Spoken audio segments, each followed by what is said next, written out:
probablement le plus gros mensonge qu'on nous répète depuis l'enfance. Parce que franchement, quand tu n'arrives pas à payer ton loyer, est-ce que tu penses au bonheur?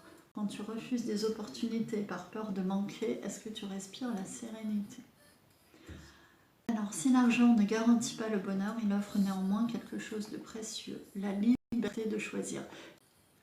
En fait, l'enjeu de l'argent, c'est moins le bonheur que la liberté de choix. Choisir où on vit, choisir quelle activité on veut avoir, choisir si finalement on peut ou pas quitter ce couple qui ne va plus bien, choisir tellement de choses. Voilà, choisir tout. Moins on a de moyens financiers, je suis désolée, mais moins on est en capacité de choisir pour soi et pour ceux qu'on aime aussi. Donc oui, je suis d'accord avec toi Marie-Laure, le sujet essentiel de l'argent, en fait, ce n'est pas le bonheur, c'est bien la liberté. Et, par contre, le manque d'argent garantit quasiment à coup sûr le malheur. Parce qu'au fond, ce qu'on veut, c'est pas l'argent pour l'argent, c'est ce qui le rend possible. Oui, effectivement, quand tu as la possibilité de choisir ce que tu manges, par exemple, des choses qui te plaisent, qui correspondent aussi à ton éthique.